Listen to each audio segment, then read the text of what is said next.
might think that getting into the IT field is impossible without a computer science degree, but Tech Coach Ralph is here to prove you wrong.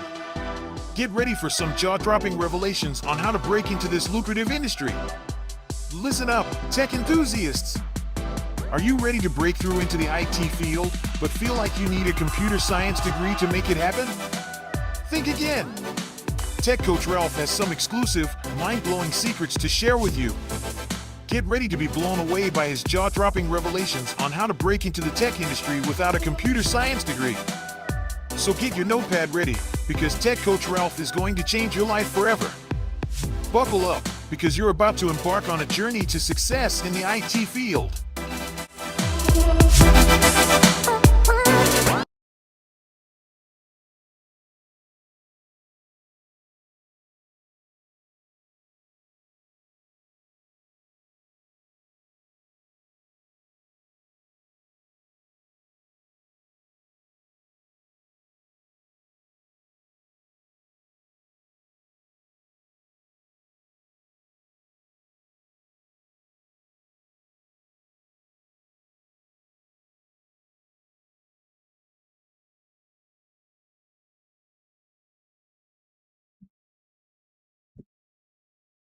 Welcome back to Tech Coaching with Ralph.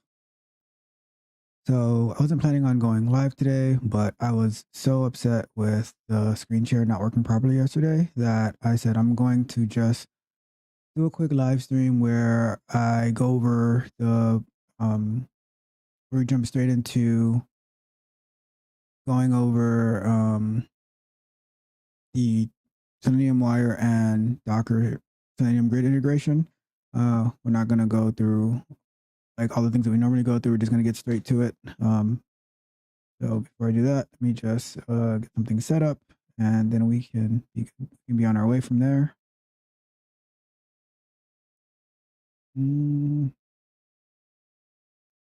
Here.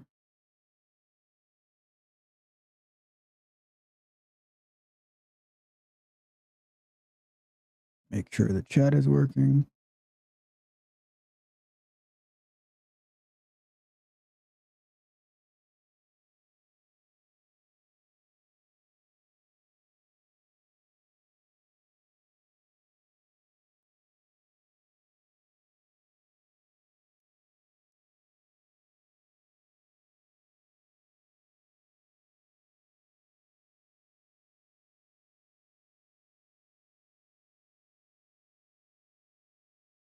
All right, we are on our way.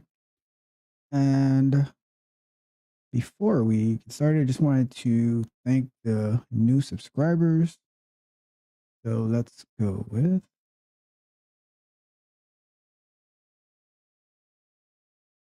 Trees Blom. Thanks for subscribing. Will Smith. Thanks for subscribing. Nico Princesar. Thanks for subscribing.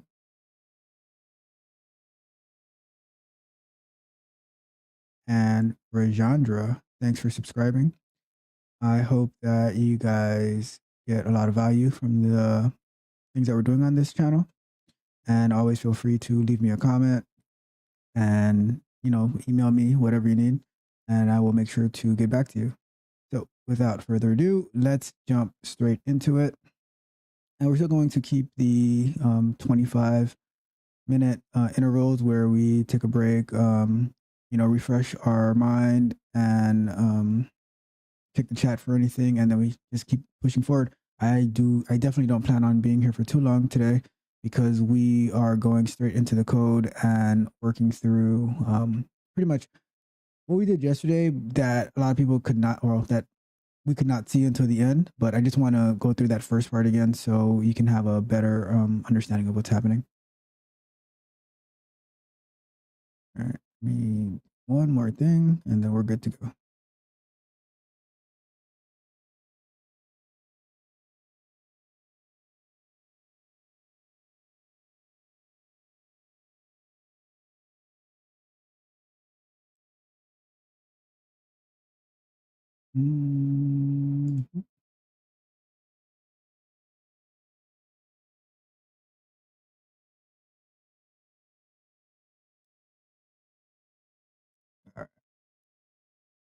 All right, already. So let me. I'm going to share the screen. I still have the code from yesterday up, but what I'm going to do is I'm going to push that code up to GitHub, and then I'm going to go back to our main branch and make a new branch for it so we can pretty much do what we did yesterday over again. And hopefully this time everyone can see it. So let's transition. And we got our timer up. Let me make sure the screen is showing this time.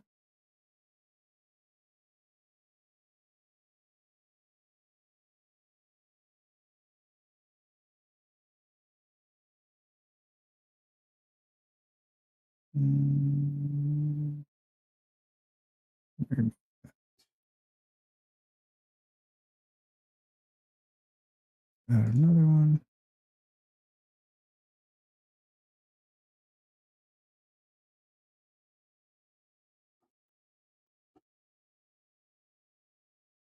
One second.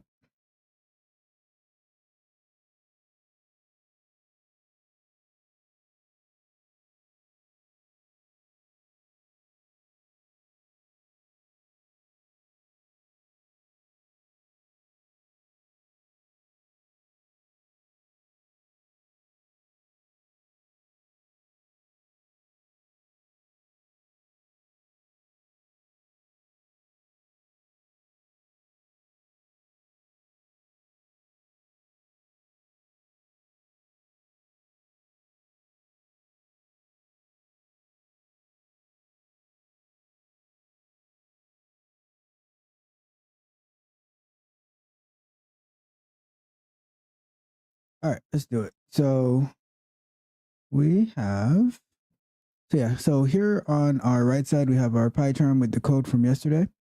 And here, let me turn it, adjust, let me mute so you don't hear all this noise on the mic.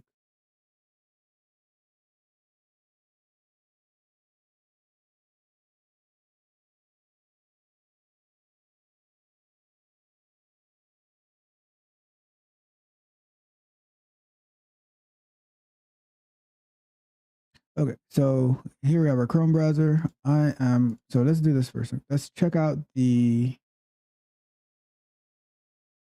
push this code. What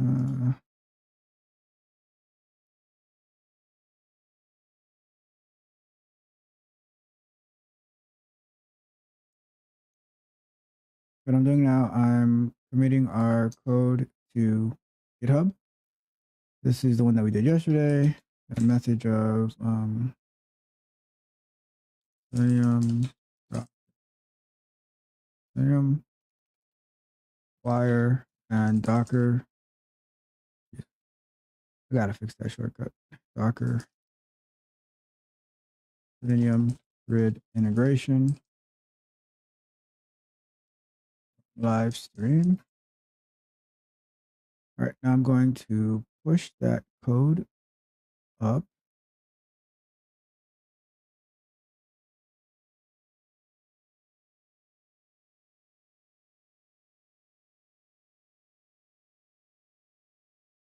And say go to technolgoy. All right, so that's out. So now what I'm going to do is check out our original code. And now all this stuff should not be there anymore.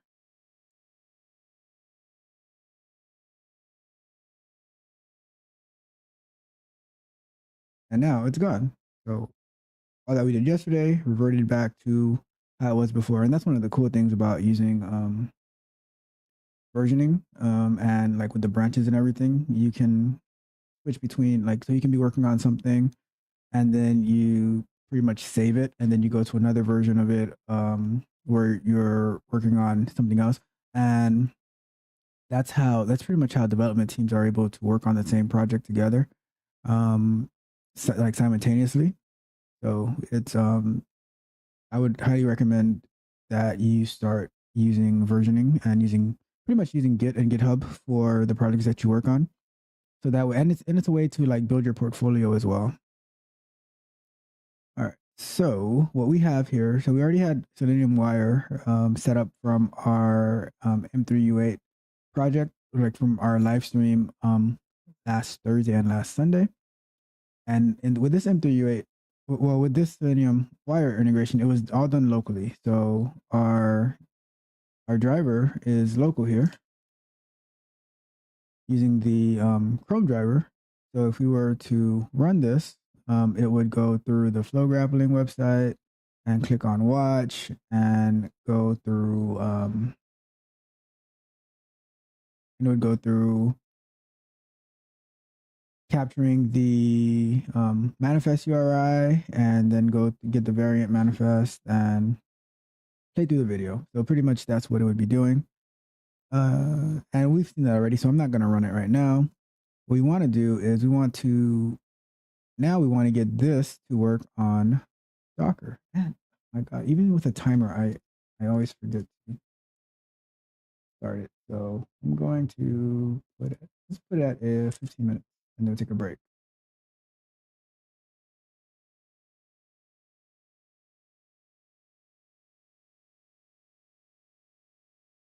There we go. Nice. And get our trusted coffee.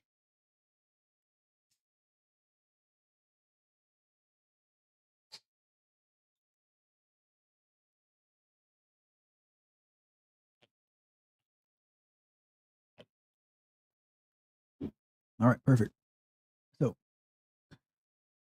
let's pull up. So what we're going to need is, and although I mentioned it yesterday, you could not see me navigating to it. So let's pull up the Selenium-Wire website. Let's pull up Selenium Grid Docker. Yes, I can see everything is showing on the screen. So perfect. We are in a good spot. So let's click on this one. And we need to have, I don't have it open right now. Let me open it up. We need to have Docker opened. If you don't have Docker installed, you can go to the Docker website.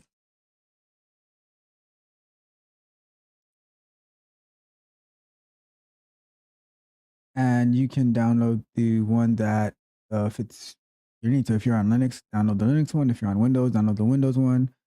If you are on a Mac with an Intel chip, you download that. If you're on the Apple chip, you download that. So I'm on a M1 chip. So my version that's installed is the Apple chip version. And if you haven't dabbled with Docker yet, it is an amazing software. I started using Docker back in maybe like 2016, 2017. And it has like allowed me to do, to learn so many things. I started working on learning different projects, different softwares very quickly because a lot of them are Dockerized now. So in addition to give an overview on Docker in this video, it would take the whole time, and that's not what we're here for today. But I will say that as a Q engineer, Docker is very valuable into learning different technologies. It's used for way lot more than that through like DevOps and everything, but specifically for QA purposes.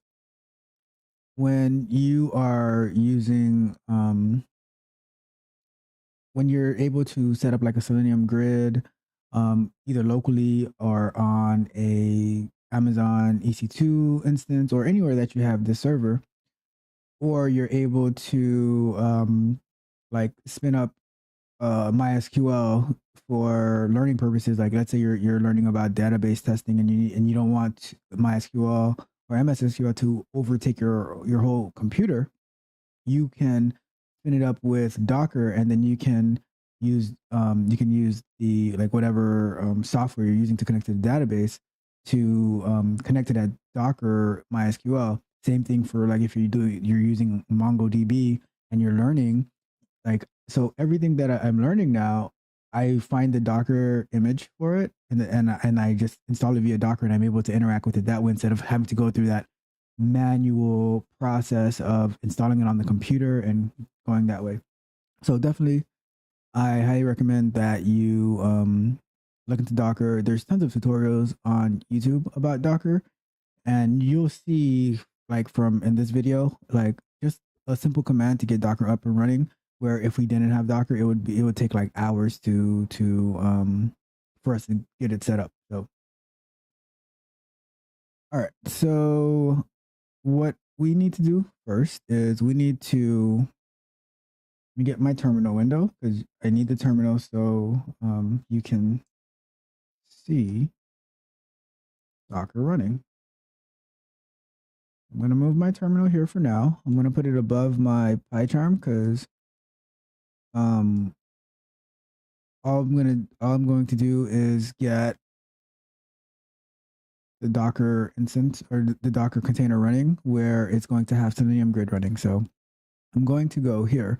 Now, something I mentioned yesterday is typically you can just run this. Like, so this is a quick start, right? You run this command and it would get started on Firefox. However, because I'm on an M1 chip, a MacBook Pro M1, I'm not going to be able to use this Selenium, because that one works with on the Intel. I'm going to need to use what they call Selenium, like for the ARM chips. So I'm gonna scroll down a little bit more. Oh, there you go, right here. So Selenium HQ, Docker community, community Docker, Selenium, right? So I'm gonna click on this one, because what happens is if you use that original command, it will run, but then when you try to run your test, it's going to tell you that, oh, it's not able to run because you're using the Intel version of it, but you're on an ARM chip, right? So not to take up too much time, especially in this video, maybe we can dabble into it a little more on another, maybe Docker specific video. So we're gonna go here, and this is the code right here. We need to take this code,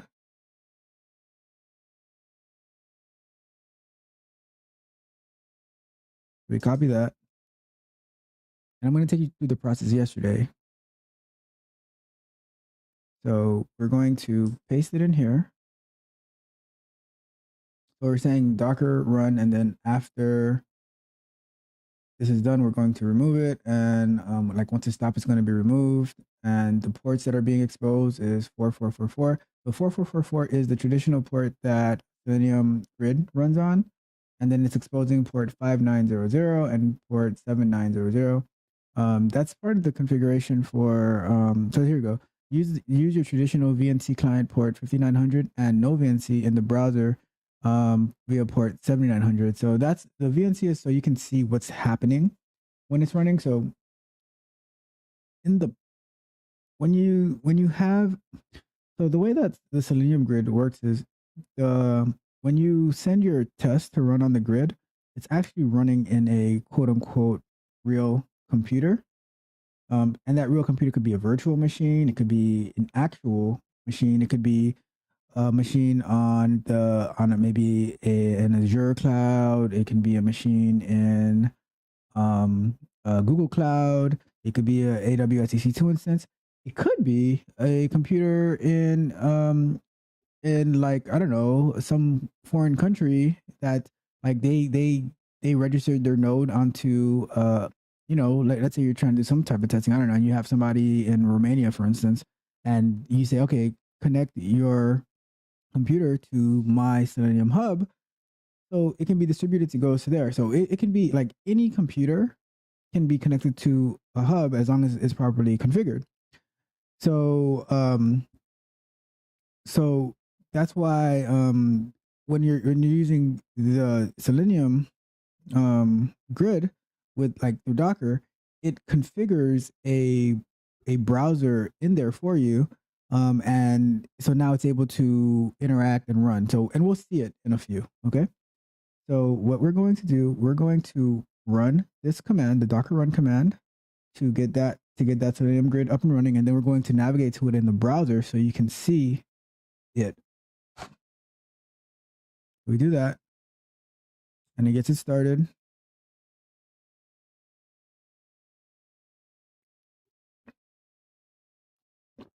And something important to note, right? Because I didn't run it, the command detached, and what detached means is that it would like go straight back to the terminal command line. It's not going to give you all this detail that you're seeing here. But I set it up like this, so just so we can see, these details. And one detail it gives you is it gives you this IP address that the Selenium Grid is running on, but this IP address is the IP address inside of the Docker container. So if we go to this address right here in the browser, it should not work. Whew, I thought it was going to work for a second there. So yeah, it should not work because we're inside the Docker container, and from our local machine, we can't see what's inside the Docker container. Okay, so with that being said, how do we get to our Selenium Grid to see what's going on?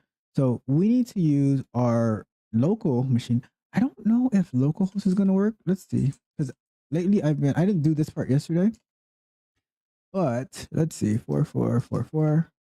Okay, so you can use localhost, or you can use, let's open another browser as well, 0.0.0.0.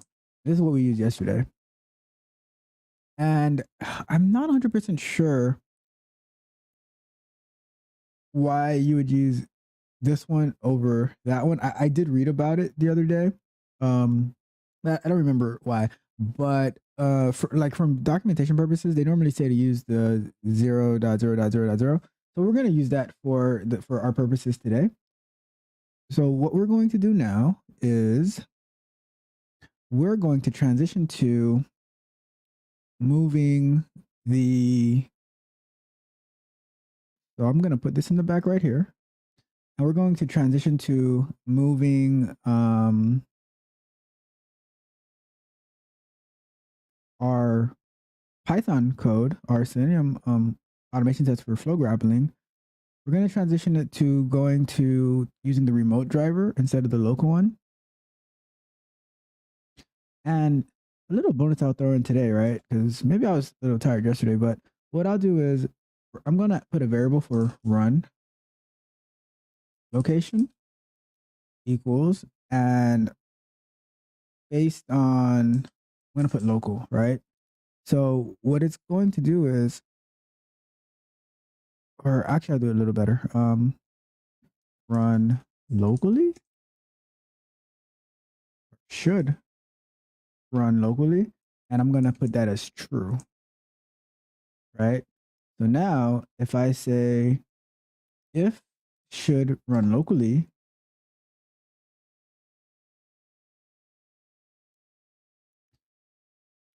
I'll write it out just so I don't confuse anybody, is true. Then run driver equals webdriver.chrome, and we do our regular install. And else, if it's not true, we're going to do driver equals webdriver.remote. All right. And what we learned from the live stream yesterday, which actually took us some additional time, that now that we know it, we can just properly configure what we need. So what we need is the options equals options. So, and the problem with just using options here is this needs to be webdriver.chrome options. So what we'll do, we're going to do it a little bit differently, right?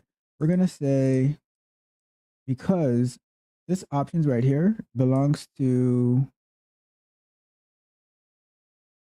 if we're doing it locally, right? And I think that was part of the problem. Now thinking back on yesterday, I think that was part of the problem, right?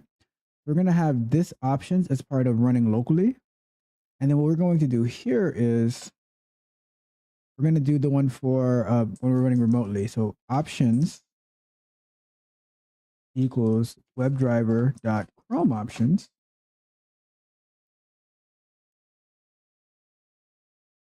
Oh, that doesn't go in there. My bad.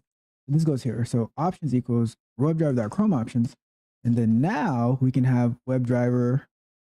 And then we can do our, I think it does the Selenium-Wire options by default. So but I'm going to take this out because we don't need that at the moment because we actually want to see data flowing through. So we're just going to go to the home page and then we're going to see if we can get data to flow through. So I'm going to copy this right here.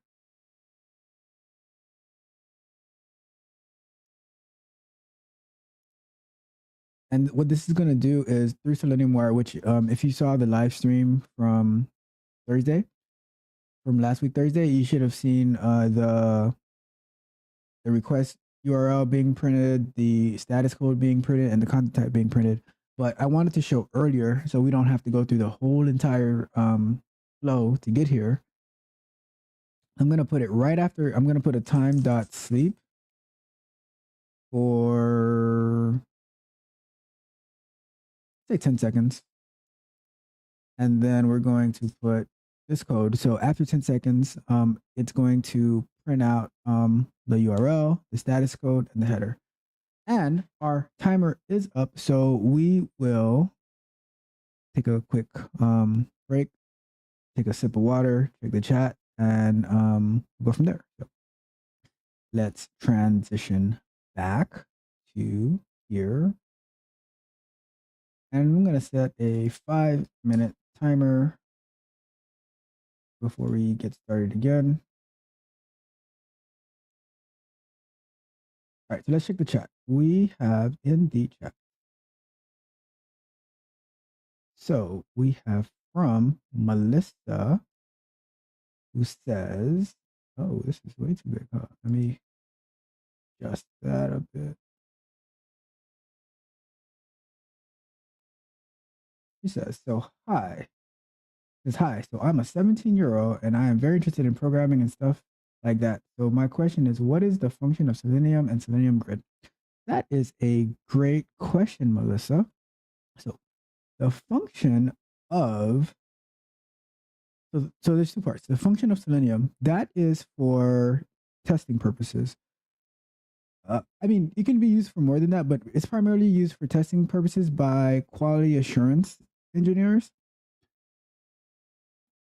What Selenium allows you to do is it allows you to, instead of manually testing a flow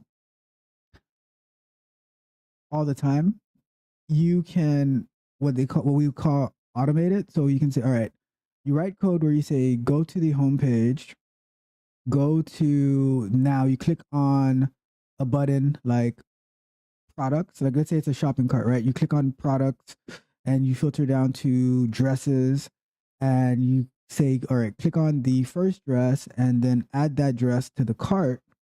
And once you add the dress to the cart, it's going to, now you want to go through the checkout process, for instance, right? So that's what that would allow you to do. The reason that it's useful is because it allows you to, so let's say you are a quality assurance engineer and part of your job is to make sure that the shopping cart flow is working every day, or maybe it's like, because it's maybe they say we have to make sure that it's running like 5 times a day, right? And you don't, and now your choices are 5 times a day. I have to go onto the shopping cart and manually click it every day, like through it, and every time like it works. But now the question is like, is that something that you really want to do all the time? Like, well, what about, don't you have to do other stuff as well? So that's where automation comes into play, and Selenium is the most popular automation library that there is. So now what you end up doing is you can use like Python, you can use Java, you can do it through JavaScript, you can do it through C#. So many ways of doing it, right? But you're going to say, all right, I'm going to write code that says, open up the home page. Now through like the HTML code on the site, I'm going to find the link for products, and then I'm going to find like everything that I need to find, like as if I was doing it manually. I'm going to look for that, and I'm going to navigate the site to do everything that I need, everything that I do manually. And then now it eliminates the chance of having human error in between, because let's say you missed something on like the fourth time, and that's when there was something wrong with the site. Now your bosses are like, oh, what happened? Like you didn't do your job, blah blah blah blah. And it takes a lot of time away from other stuff that you could be doing. So that's why it is important to automate. A lot of people like they try to debate between the importance of like manual testing versus automated testing, but however you feel about that, automated testing is a requirement in today's day and age. And if you choose not to automate, then you're just going to be left behind. Now, the function of the Selenium grid is after you write your automated test with Selenium,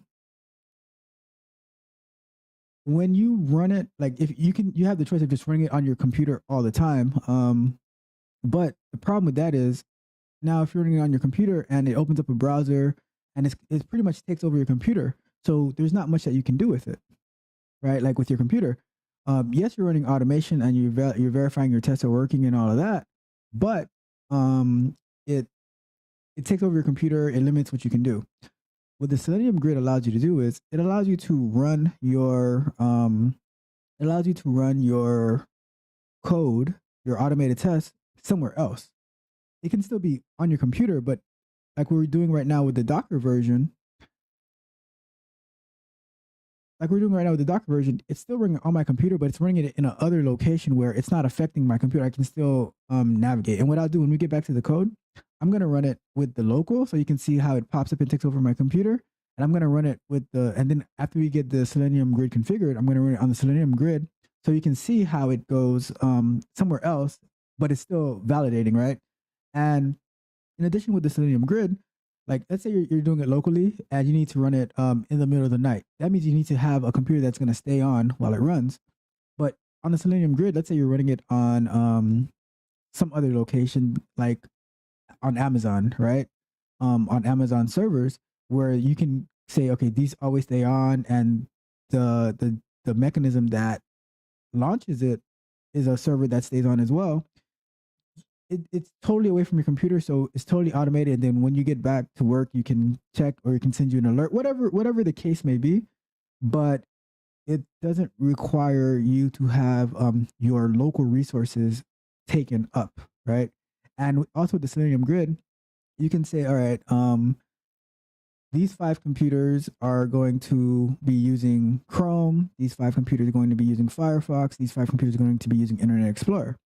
And then when you go and when you go into, all right, I want my test to run on Microsoft Edge. I want it to run on Firefox. I want it to run on Chrome. And now when you say run, and it's going to distribute, it's going to find the computers that have those necessary configurations, and it's going to run it there. So that's a brief insight on the Selenium grid. So there's a lot more to it, but that is an explanation on Selenium and Selenium grid. If you have any other questions, don't hesitate to put them in the chat and I will address them. And I really appreciate the question. That is a great question. And as a 17-year-old, that is you being here is amazing because you are ahead of most other 17-year-olds and you're ahead of most 25 to 30-year-olds. So that's great. Keep it up. Very proud of you. All right, so let's get back to the code.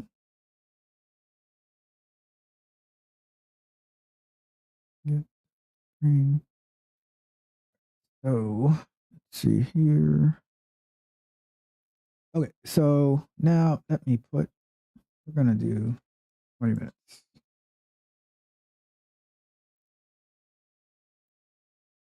All right, so here we are. So just to show real quick, like from Melissa's question, the running. So right here, like all this code is Selenium related code, and what I'm gonna do, I'm gonna run it locally, so she can see that it is how it opens up the browser, and I'm gonna comment this out just so we can get to like one more step. Actually, no, this is okay because we're using, it's already configured to use Selenium-Wire. So I'm gonna like have it go here and then it should like get to here, whatever, right? So we're gonna run it locally and then we're gonna keep going, trying to get it to work on our Selenium grid. So let's do that real quick.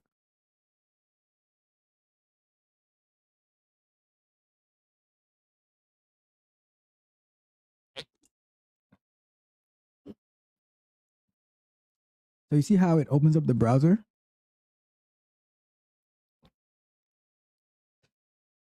And it opens up the browser on my computer. So now it's like for me to use my computer, I have to navigate around it, and I might mess something up that it's trying to do. So that's like when I'm developing my tests, that's why I will use I'll run it locally. But once my test is developed, unless I'm like testing a flow for like something wasn't working, I'm always gonna push it to go towards the grid. I don't like to use it to locally because I like to be able to continue working. And like even like when I'm using like 2 or 3 screens, if I go to another screen to do something while it's running on the other screen, once that test is done, it launches another test. Then it's going to take over that current screen that I'm on. So it gets very annoying. So that's why like I really advocate for using the Selenium grid, and through Docker, it is amazing how quickly you can get set up and running on it. I remember like before Docker, or before I knew of Docker, it was crazy to say the least, on how like all the configuration that you would need to do like through the command line, and go and create a node for Chrome and Firefox, and then setting up the binaries on those machines. So all right, the test should be done. So that's a quick it failed at some point, but it doesn't matter that it failed. I guess it's not important. The key is like, so we see our Selenium-Wire code in here. The what I wanted to show was that this is how, when Selenium runs locally, it's gonna pop up on your computer. So Melissa, if you're still in the chat, let me know if that explanation of Selenium was helpful to you, if that made sense. And then now we're going to transition to trying to use it on the grid. So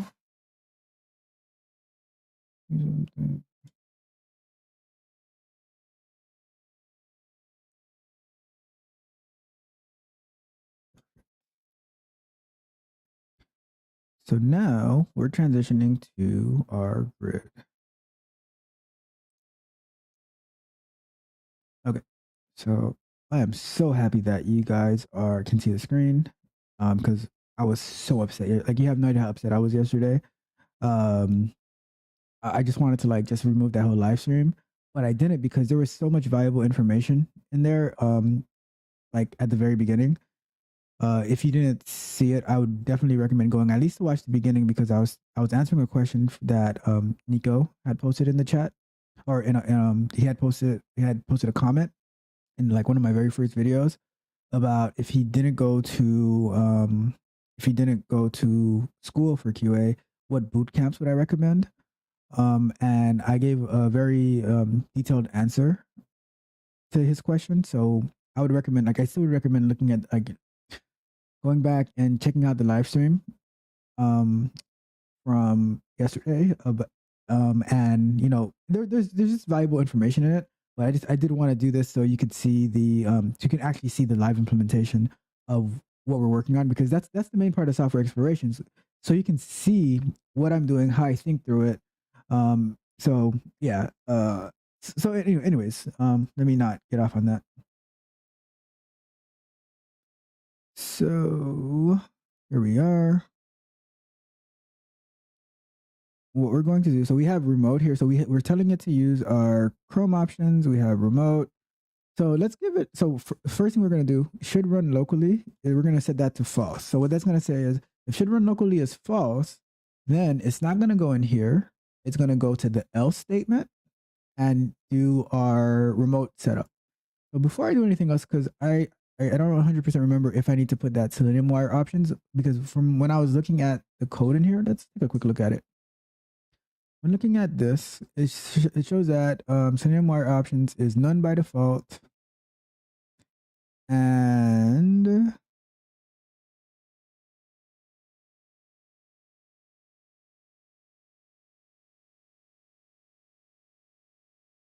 if it's none, all right, so I don't think we necessarily need it. I think the issue that we were having yesterday was between setting up, like, we're trying to use this options. We need to be using this option. So let's find out. We have a few minutes, so let's give it a run. Oh, interesting. Oh, that's because I believe this should be, it's not options. It should be, what is it supposed to be? Let me see if I can find it in here. Oh, it doesn't have it in here.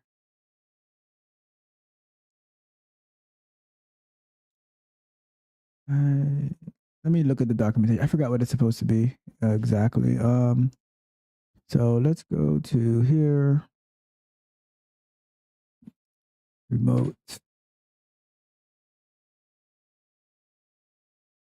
Oh, okay. So I forgot about that part. So we need, so when you're doing it with Selenium-Wire, you need to say what's the address of the,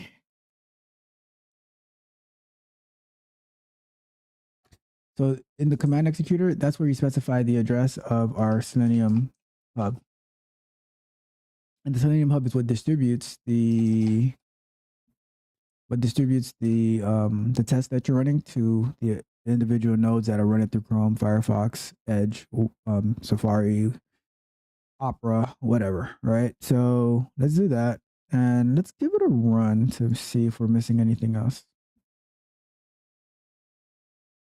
We're still expecting desired capabilities, so maybe it does require these options.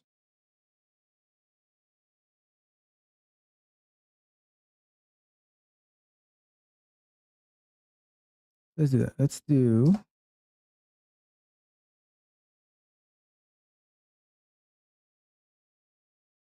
options, or not options. Let's do SW options, so we don't conflict with the options for our Chrome options equals, and then here, and I'm just gonna leave it as that for now.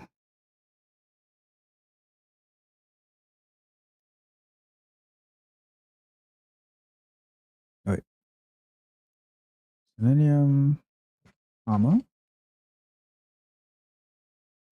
equals SW options. Let me see. I think something is up with this right here. Let me see if I do that. All right. Similar issue yesterday. So what is it supposed to be?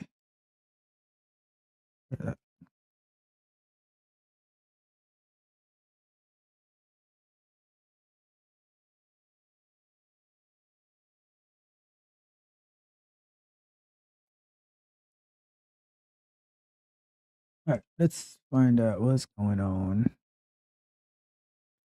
Let me look at this code here, because that was part of the problem from last time. So, okay, so let's do this. Let's do it like they have here. I'm going to do desired capabilities, options, dot to capabilities. Let's see what happens.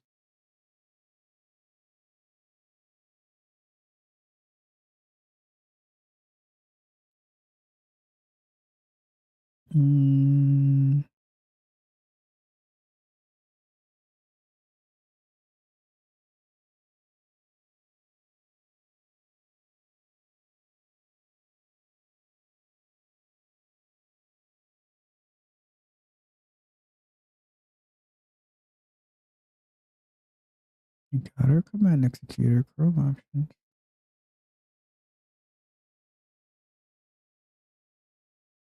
Always how do we do that yesterday? So we have that.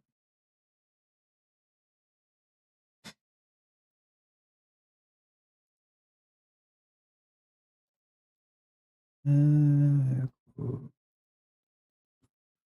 WebDriver Chrome options, desired capability Chrome options, 2 capabilities. And then they have Selenium-Wire, which is all right. So I think So I think it's because of this. So I'm going to do. I think it's because we have our blank. I think because we have the blank dictionary for Selenium-Wire options. So we're going to do options, comma, and then here I'm going to put the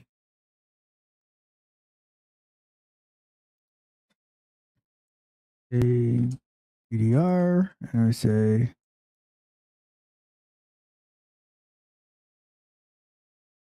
host or IP.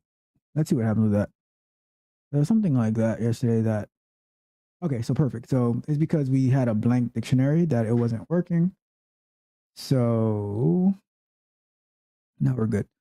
So we're not good, but we're better than we were before, because now it's just saying that it can't find the server because there is no server named that.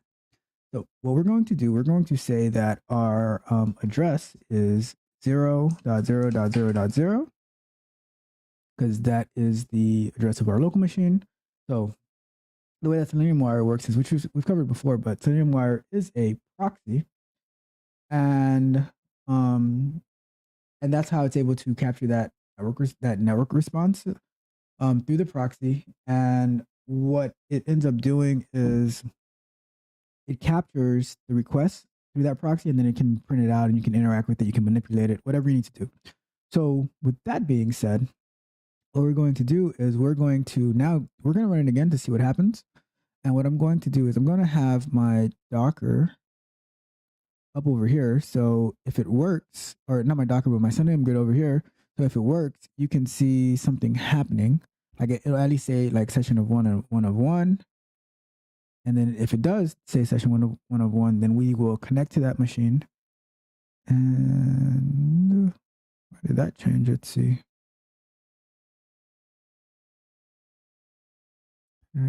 Keyword. I just read before. Oh, because we changed it to 0.0.0. But that should have affected. Let me see something. We go like that, and it says that it can't get to this address. But if we change it to this, it says that got an unexpected. Let's keep configuring it then. So we're going to say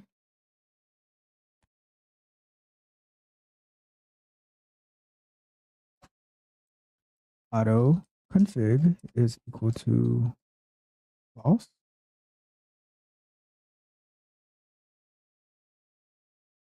And when we run that, let's see what happens. Okay, so it's because, so I guess with the configuration, based on the configuration that you pass the Selenium-Wire options, it will it'll affect how that remote driver gets set up. So let's go to sessions, and let's try to see what's going on inside the machine. And so one of the cool things about the Selenium Grid with Docker is when it sets up the VNC, then you can connect to that machine that's running it, and we see here, right? So our so it's running through this, but what we realized yesterday is because the auto config is false, although it's running through Selenium-Wire is not actually capturing anything because it's like the proxy is turned off, right? What I'm going to do is I'm going to run it again, but I'm going to copy this right here.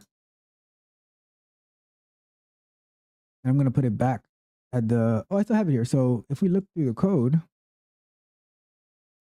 Selenium-Wire didn't capture anything because the proxy is set to false.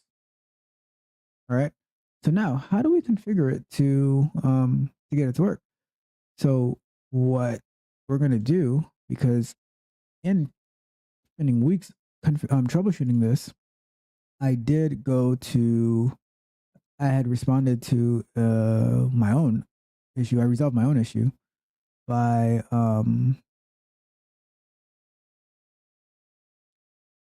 commenting, like by in the issues section for Selenium-Wire.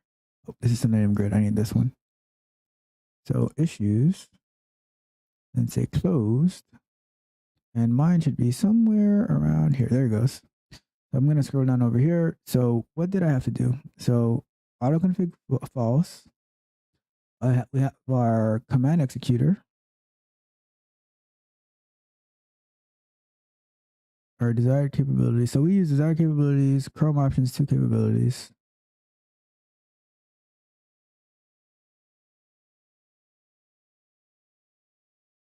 And then our Selenium-Wire options. So what we're going to do, we have our 0.0.0. So now let's set up a port over here.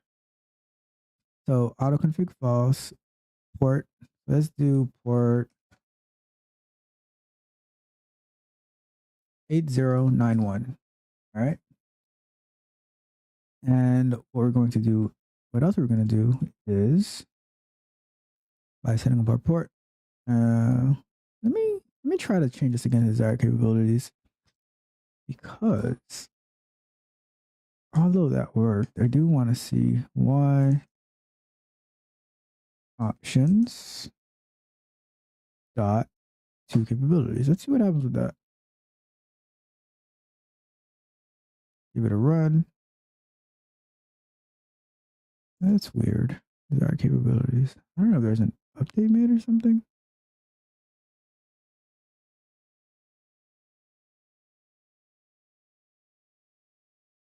Okay, I'll change it back to options.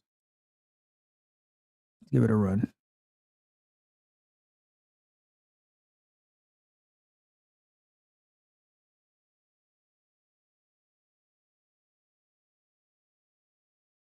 So one of the things yesterday was that it wasn't ending the session in the Selenium Grid, which I'm not sure why, which I didn't have time to investigate, but for the time being, I'm going to do the same thing as yesterday. We are going to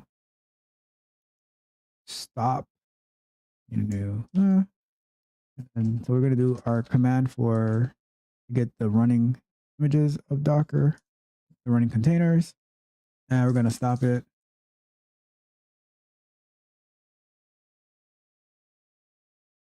Then we're going to start it back up.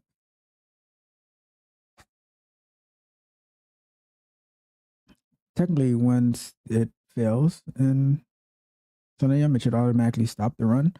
But I didn't get time to investigate why this test was not doing it. But for the purpose of the live stream, I'm just stopping it, and we can start over again.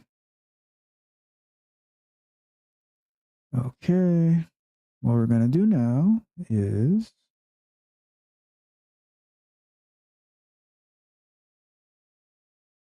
our Docker should be back up. Nothing's running, and let's give it a run one more time.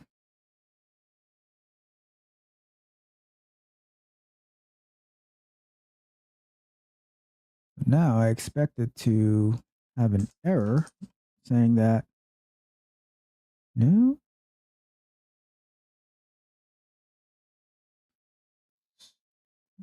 So although it's running false, so the thing is, it's running false, but it's not going to log any data because it's false. So it's like it's not even going to the proxy. What we need to do is configure our proxy to, because right now it should have been printing out data here of like the URL and all that stuff that we saw when we did it like locally, but it's not doing that. So we need to configure our Chrome options so we need to configure our Chrome options to use the proxy. So we're going to reference back to the issue that we resolved, here. And what we need to do, we need to add a proxy server, and we need to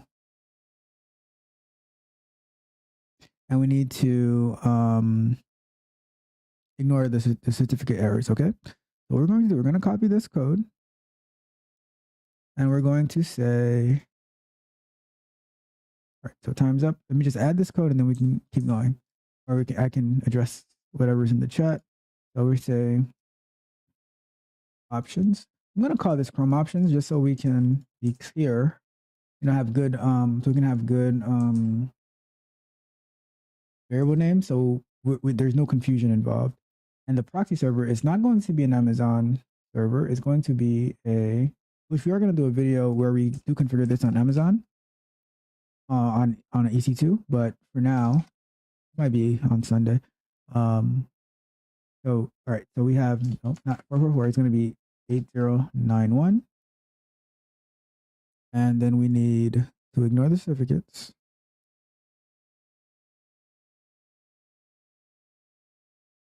And now let's try to get it stop. But then it's stop. That's annoying that it's not stopping, because then it forces you to manually stop it, and that's stupid. What I'm going to do, I'm going to run it detached next time.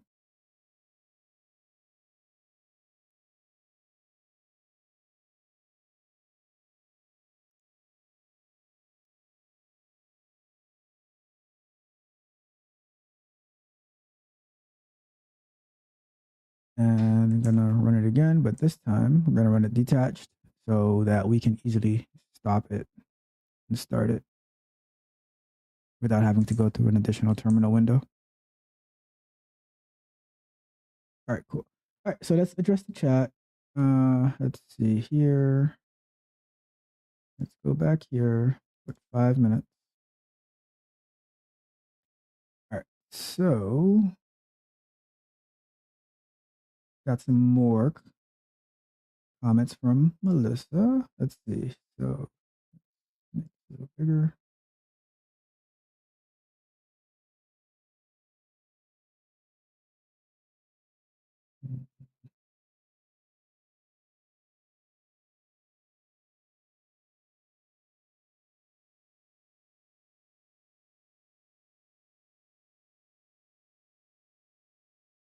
So she says, let me see if I can fix this real quick. All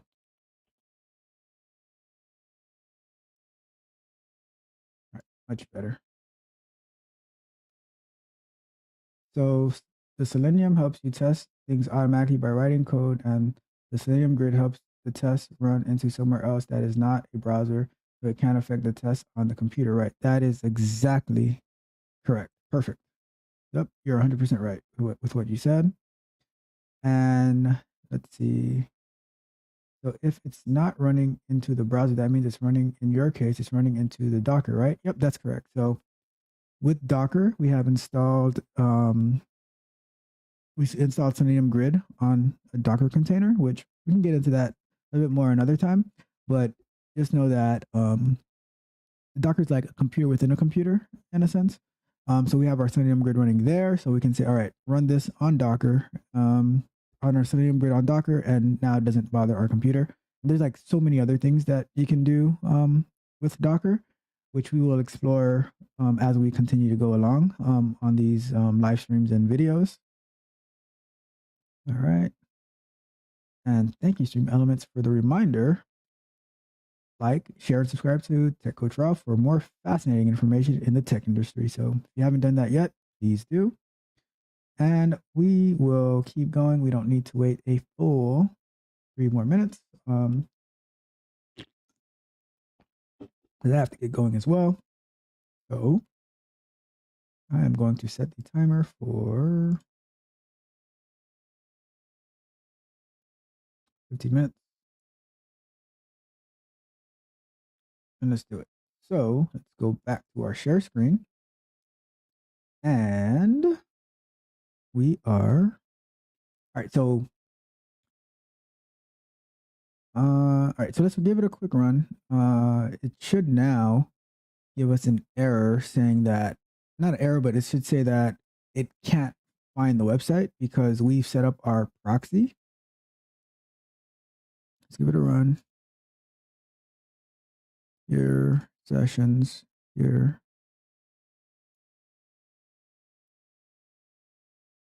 And you see like there's no internet because the proxy, right?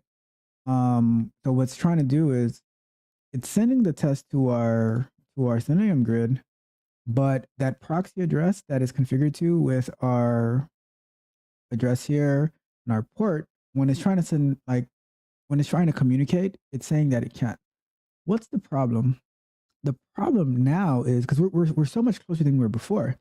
But the problem is that Docker is trying to interact with our host machine, but this 0.0.0 is looking internally inside of Docker.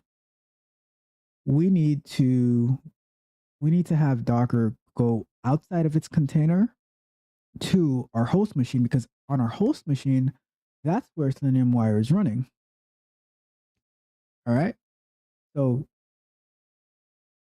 the networking with Docker, it can be a little tricky, a little bit confusing to understand, but that 0.0.0.0, the same way that it's our machine when we're on our computer, if we tried to connect to another computer with 0.0.0.0, it wouldn't work. That's the same thing that Docker is doing. So what we need to do is we need to get the address that Docker will use to get outside of itself, right? So I'm gonna try to remember it. I could be totally wrong, but I think it's what it is where do I have it set up? I think it's gonna be host.internal.docker. I think that's what it is. Let's see. And that should allow it to on Mac and Windows, that should we should be able to do that without any additional configuration. All right. So due to our annoying issue right now, we're going to have to stop this. Docker PS. So now, because we have our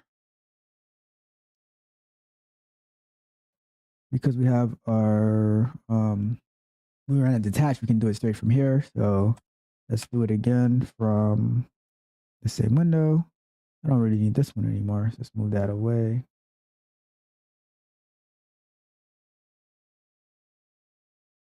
So it's back up. And now if we go here, and the last thing I'll do, if this works, is we're going to do the no.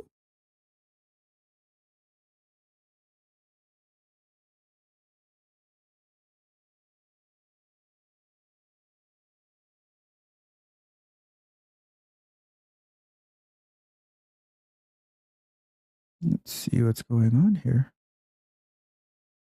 I was expecting that to work. Okay, so we have, oh, because I could be wrong on my on this URL. So let's say do a quick search. Docker speak connect to host. Make sure I got that right.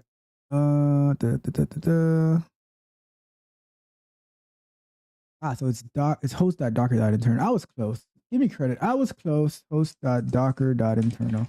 I just swapped two words around. All right. Give me a break. So let's stop it again. I don't know.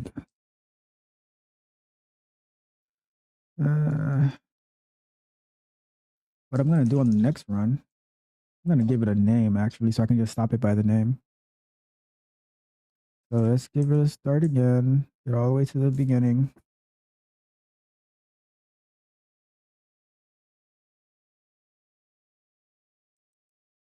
I'm going to put it here. PCR. Let's call it that. That we can stop it easily. All right, cool. So now this should come back up.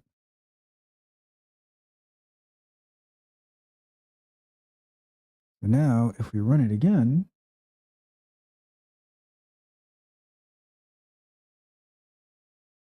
let's see see what happens.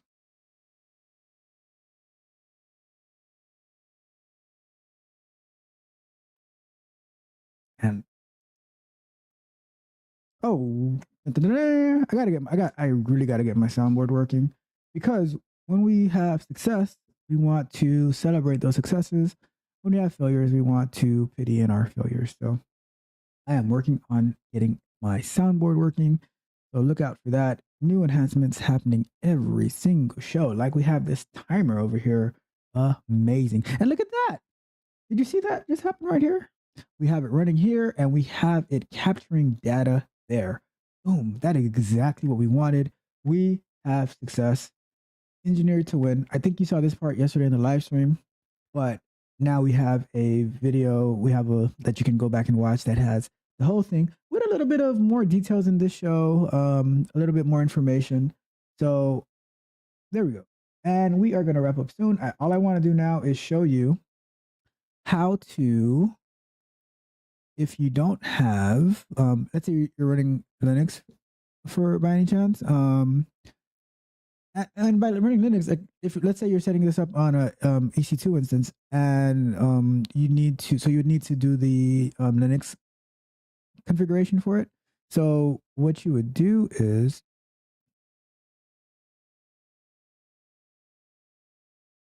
pass that command, and we're gonna do it. So it's for Docker for Linux. If you're using 20.10 and up, then you need to pass that. So we're going to stop it. What's happening over here? Okay. So we're going to stop Docker again.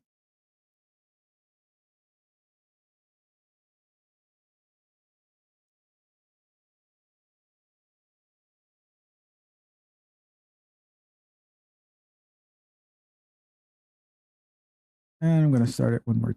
Oh, before I start it, I'm going to go to, I'm going to add that.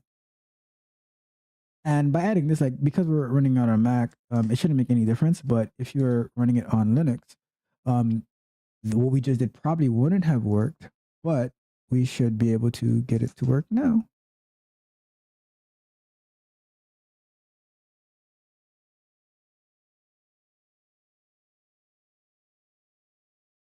So we go here, we add that.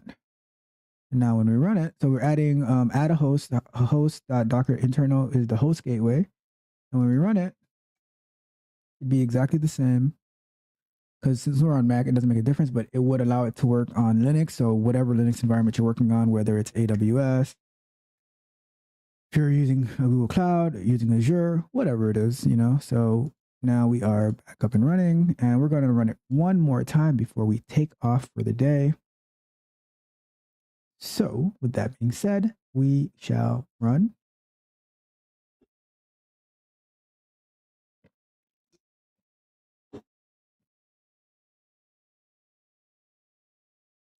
And let's log into here.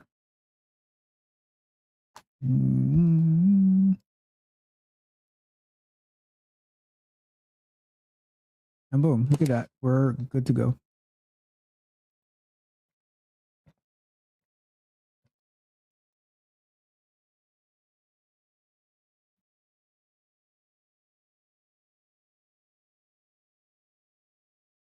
And look at that. We got our data coming in. Oh, this is beautiful. This is so beautiful.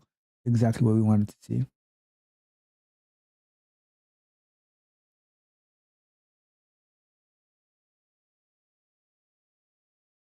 But I mean, this is what we do here. We win. All we do is win. We don't take any losses.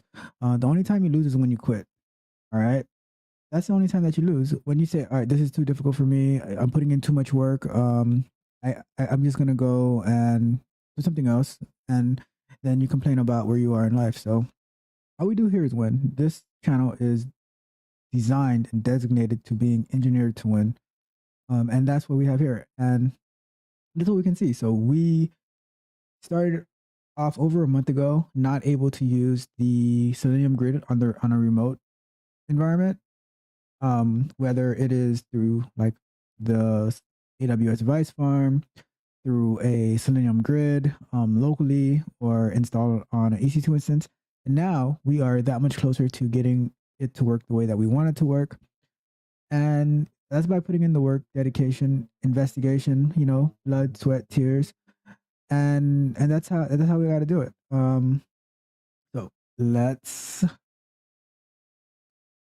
transition away. We know that it can get to work. So remember, like with the actual M3U8 code that we did on Flow Grappling, how after it got all the way to getting that manifest URL by clicking on the first featured video, then it went through and it got all the transport segments. And this is like, so now we can have this code run on a remote environment where we can get that manifest URL, and we don't have to rely on our own personal computers. So that's it. Let me transition away and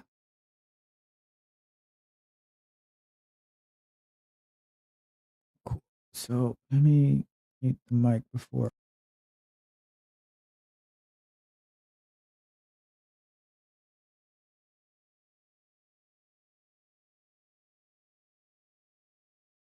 All right. So that was it. That's what I wanted to show you. That like that's what we did yesterday, but it wasn't the way that I wanted it to be by that screen not showing up. And now like you were able to see in full context what we did yesterday, so we can get our Selenium-Wire to work with our Dockerized Selenium Grid. Before we go, let's check the chat one more time. So we have Melissa one more time saying, thank you very much for the good explanations. Melissa, thank you for being here. And thank you for the great questions. It was very appreciated. I'm, like you saying, you're a 17-year-old girl who is interested in learning this thing on a Monday at 12:52 during the summer. That is amazing that you are watching this live stream and that you're asking these amazing questions. I wish there were more people, especially like young people who were that dedicated to their self-advancement. And I hope to see you again on future live streams.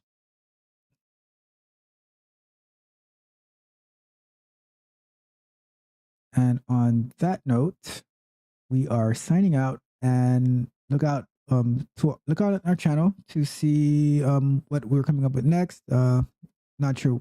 I know we're gonna have a live stream on Thursday. I am not sure. Not 100% sure what topic I'm gonna do. I think I do know, but I will schedule it and I will let you know then. And anything else? And I might be going live again this week, maybe tomorrow, but I'm not 100% sure. I'll keep you posted. I'll put it in the community tab, everything that we need to know, and we can go from there. Last thing, remember to like, share, and subscribe to the channel for more fascinating information in the tech industry. Until next time, my friends.